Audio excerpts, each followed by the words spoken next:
আমি একটা প্রবাসী মেয়ের কথা শেয়ার করবো আপনাদের কাছে।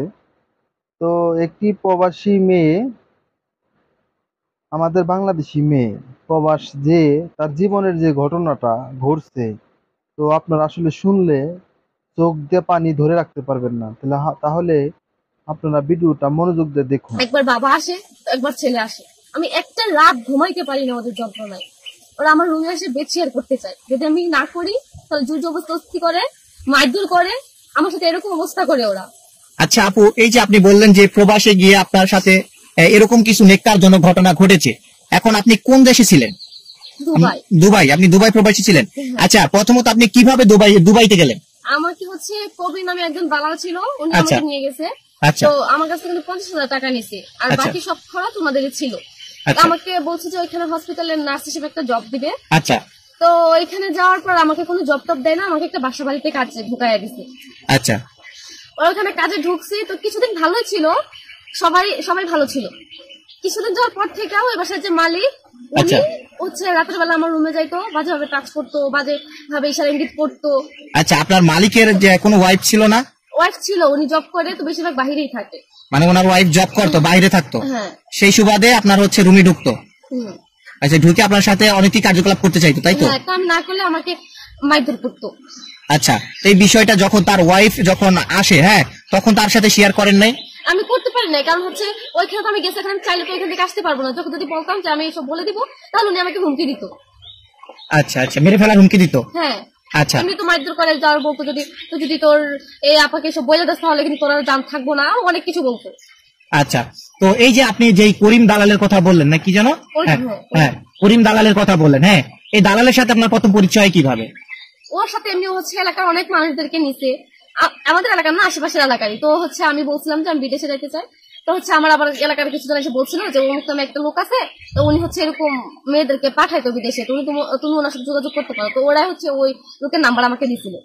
আচ্ছা, মানে আমরা জানি একটা মানুষ প্রবাসে গেলে অনেক টাকারই প্রয়োজন, সেই ক্ষেত্রে আপনার কাছে মাত্র 50,000 টাকা কেন নিল? এখন সেটা তো হচ্ছে আমি ভাবছিলাম, আমাকে বলছে যে আপনার এত টাকা দেওয়া লাগবে না, আপনার কি বিক্রি টিক্রি করে দিয়েছিল এরকম কিছু নাকি?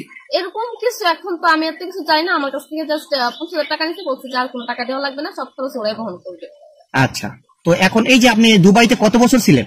2 বছর। 2 বছর। 2 বছরে আপনার সাথে যেরকম ঘটনাগুলো ঘটেছে, তো এই ঘটনার ভিতরে সবচেয়ে লোমহর্ষক ঘটনা যেটা হচ্ছে, আপনি বললেন যে বাবা একবার আসে, ছেলে একবার আসে, এরকম কতদিন আপনার সাথে হয়েছে 2 বছরের ভিতরে? এই যে বললাম না, আমি গেছি সপ্তাহে 15 দিনের মতো ভালো ছিল সবাই। এরপর থেকে যে এরকম আস্তে আস্তে আমার রুমে ওদের যাওয়া আসা শুরু হয়েছে। তো ফার্স্টের দিক দিয়ে যেরকম হাত ধরতো, বাজে ইশারায় তাকাইতো, কেমন নজরে তাকাইতো। তো ফার্স্টে এত কিছু বলতো না। তো আরো কিছুদিন যাওয়ার পর থেকে ওরা এরকম আমার সাথে বেড শেয়ার করতো, ডিরেক্ট বলতো যে আমি তোর সাথে বেড শেয়ার করতে চাই, যদি না করতাম তাহলে এরকম মারধর করতো। 2 বছর যাবত আমি এত কষ্ট করছি, কারণ হচ্ছে আমি দেশে আসতে চাইতাম, আমার আসার তো কোনো সুযোগ ছিল না, আমি কিভাবে আসবো দেশে? আর দালালকে বললে সেও কোনো ব্যবস্থা করতে পারতেছে না। আচ্ছা, আপনি তো, আপনার কাছে ফোন ছিল, তাহলে আপনি বাংলাদেশে আপনার আত্মীয় স্বজন যারা আছে তাদেরকে বলতেন, আপনার আব্বুকে বলতেন বা আপনার আম্মুকে বলতে পারতেন যে আম্মু আব্বু আমার এই সমস্যা, আমাকে এখান থেকে নিয়ে যাও। তখন আপনার আব্বু আম্মু আপনার সে হেল্প করেনি? না, আমি তো হচ্ছে আব্বু আম্মুকে বলার মতো সাহসটা পাই নাই ওরকম, আর আম্মু আব্বুকে বললেও ওদের আমার মতো সামর্থ্য নাই। আচ্ছা, তো আপনার বেতন টেতন কি ঠিকঠাক মতন দিত? না, বেতনও ঠিকঠাক মতো দিত না। আচ্ছা, তো যে বাংলাদেশে আপনি কিভাবে আসলেন এটা যদি একটু বলতেন। এখন বাংলাদেশে আসছি, পরে হচ্ছে আমি কি করবো, অনেক কিছু তো সহ্য করছি, যখন থেকে পারতেছি না, পরে হচ্ছে আমি লোকাল চুরি করে একটা ভিডিও করছিলাম। ওই ভিডিও পরে হচ্ছে ছাড়ছিলাম অনলাইনে, নেটে ছাড়ার পর হচ্ছে বাংলাদেশের কিছু মানুষ দেখছে, তারপর হচ্ছে যে পুলিশ ওরা দেখছে, দেখার পরে ভিডিওতে আমার হেল্প চাইছিলাম, ওরা হচ্ছে ব্যবস্থা করে আমাকে ওখান থেকে নিয়ে আসছে বাংলাদেশ। আচ্ছা, তো ভিডিওটা কিরকম ছিল, মানে কি ধরনের ভিডিওটা ছিল, কিভাবে ভিডিওটা করছিলেন আপনি? ভিডিওটা করেছিলাম হচ্ছে যে ওরা আমার সাথে যা যা করছে এগুলো হচ্ছে ডিটেলস একটু বলছিলাম, আর হচ্ছে বলছিলাম যে আমার হেল্পটা, আমি এখান থেকে যাইতে পারতেছি না, আপনারা যেভাবে পারেন আমাকে এখান থেকে দেশে নিয়ে যান। আচ্ছা, আপনাকে মারধর করছে এরকম কোন চিহ্ন আপনার শরীরে আছে? হ্যাঁ। আচ্ছা, তো এই চিহ্ন নিয়ে আপনি এখনো বয়ে বেড়াচ্ছেন, তাই তো? হ্যাঁ। আচ্ছা, তো আপনি এখন কি চাচ্ছেন, মানে কি জন্য আমাদের মিডিয়ার সামনে আসা?